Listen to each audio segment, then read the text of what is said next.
Hello and welcome to Extra Credit, the McAllen ISD podcast that takes a close look at programs that benefit you and your family. I'm your host, Ollie Perez, and my guest today is the director of McAllen ISD's Transportation Department, Mr. Ed Barnhart. Mr. Barnhart, thank you so much for joining us. Thank you for having me. I'm excited to be here to share a little bit about the wheels of education. So, how many school buses does McAllen ISD have in its fleet, and how many students do you transport each day, would you say? Yeah, well, good question. So fleet, we categorize our fleet in two ways. It's yellow fleet, obviously our yellow school bus, which, by the way, fun fact, our school bus, the actual color of our school buses is a national school bus yellow.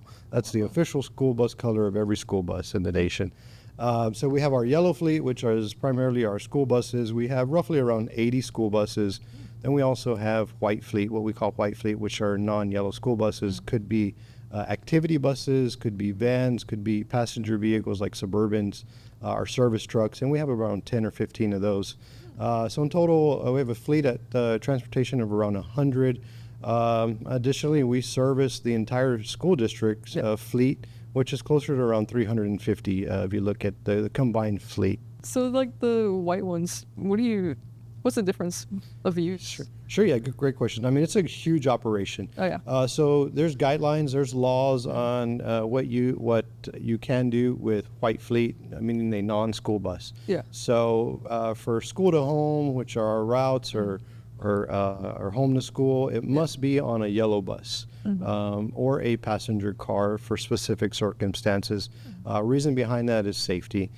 Safest mode of transportation for students is in a school bus.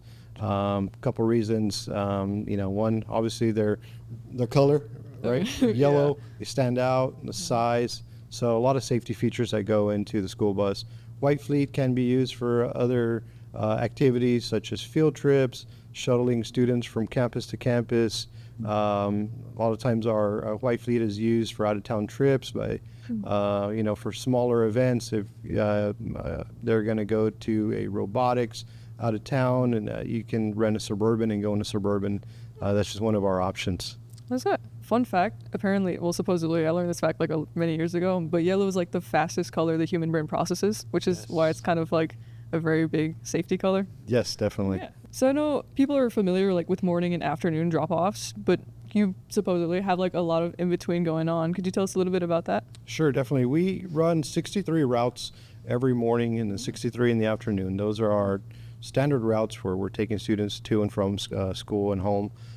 In between that, though, there's a lot that goes on.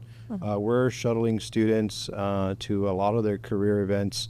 We're shuttling students from their campus to agriculture facilities. So we're shuttling them to the airport. It's amazing that the district offers all these opportunities for students, so you're not boxed into one career path. Like you have to do this. The district offers so many opportunities to expand beyond that. So it can only be done though with a great transportation department to get the students to and from all these activities, whether it be clinicals, welding classes, STC, UTRGV. So we do that around 300 times a day, every single day. That's outside of our routes. And we're, a typical school district, you're going to have 3 to 4 school bell schedules. So you have your normal bell schedules like elementary, middle school, high school. But when you actually look at all the activities that we're doing, we probably run somewhere between 25 bell schedules a day. And that's not even touching field trips yet. We haven't gotten there yet. Man. That's very true, though. Without school buses, I wouldn't even have this opportunity to be here. So. Definitely, yes. How many miles per year do your drivers cover, you would say? Well, the city of McAllen, our zoning is around 35 miles. So a very urban area, but since we move around so much, and we do almost around 16,000 field trips a year, we're logging close to 1 million miles a year, roughly around 850,000 miles. Whoa. So could you tell us a little bit about the national bus driver shortages and the bus driver vacancies and kind of how that might be affecting? Yeah, definitely. It's been a nationwide, anywhere I go, whether it's a conference, a meeting with other school officials, the first question you always get asked is, how are you handling the school bus shortage? How many vacancies do you have? and that's just been a nationwide issue and topic. Yeah. If you want to call it an issue, here at McAllen, we've been just really blessed. We've been fully staffed from day one. We're still fully staffed. We haven't had a bus driver shortage. We never used the bus driver shortage, so to speak, as an excuse to be unable to fill positions. The bus driver is a very special position. You really have to love kids, right, to do what they do. They have a tough job, but they're professionals. They really do love our kids. And, we kind of went outside the box on when we hire someone. We don't just look for experience in driving a school bus. There's so much that goes beyond that. And so, always my number one question is, are they a good person? Yeah. Right. And if they're a good person, we can certainly work with the rest and train them up and get them to where they need to be a great school bus driver. That's very true. Because you can train skill, but you can't really necessarily train someone's personality or how they handle a situation. You're right on. And anytime I'm sitting in front of someone, I'm always asking myself, well, would I put my kids behind the seat of this person, right? And if I can entrust my kids, because it's a huge responsibility. It really is. We're transporting so many students, and we understand these are lives, these are kids, right? And so they're entrusting us to transport their kids home safely every day. So number one question I'm always asking myself is, would I put my kids behind the seat of this driver? And if it's no or maybe, then maybe it's not the right fit for them, right? And so that does give me some peace if I know that I can entrust them with my kids, and we can entrust them with the kids of the entire district. Wow.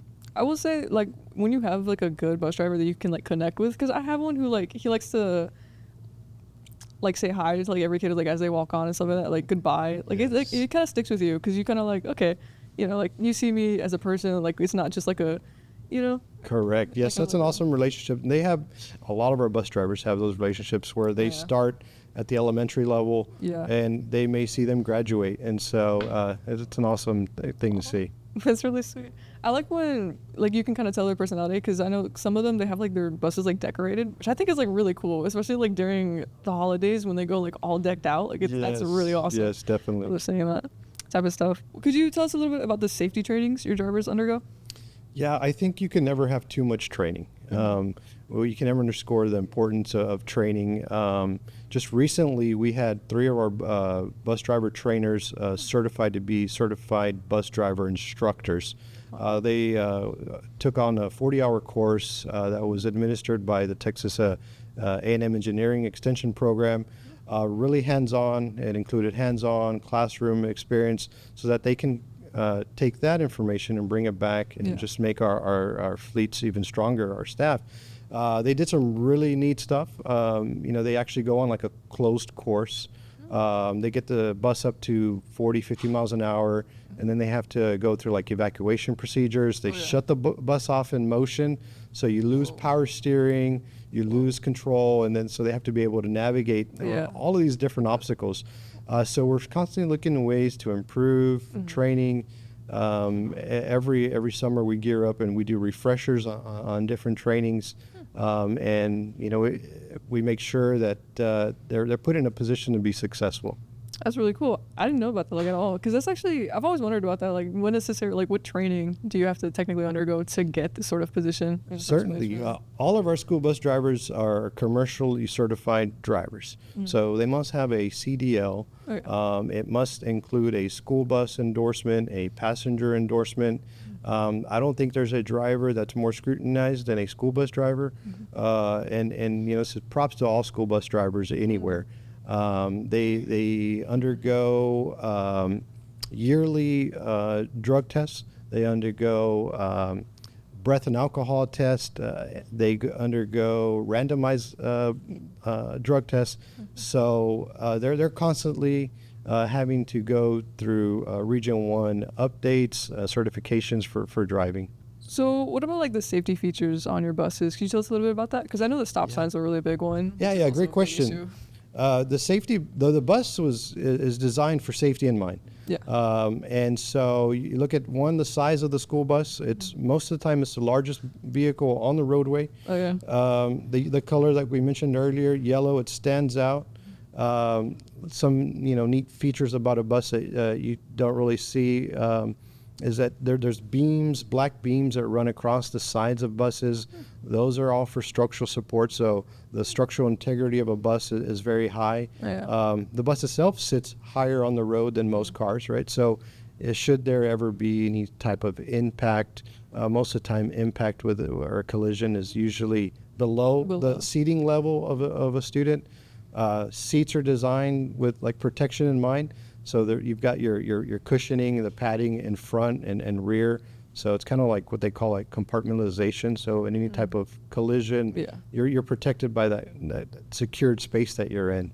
In addition, I mean, there's evacuation procedures in place. So a lot of safety goes into a bus. So lastly, like, how do parents find out if their child is eligible to ride a bus? Is there people who can or can't? Sure, yeah, good question. I think the first point of contact for any parent or student should probably be their campus, their campus administrator, their teacher, for any service that they may be in need of, whether it's transportation or any other service the district provides.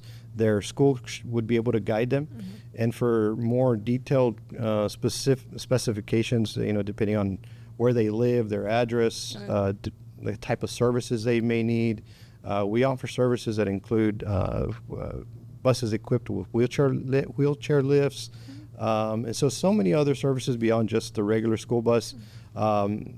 I would recommend that they talk to their campus, and then if they need more help, they can always call our office, they can email us, and we can give them more specific guidelines. Of course, there's rules in place. They do need to be zoned to the campus that they're going to. They have to live within city limits, etc. All of that we can go into individually if they have any questions. Okay. Well, make sure to reach out if you guys have any questions. Unfortunately, that's all the time that we have, Mr. Barnhart, but thank you so much for joining us, and thank you so much for sharing this information with us. Thank you. Thanks for having me. Absolutely. Well, that's extra credit for today. Thank you so much for watching.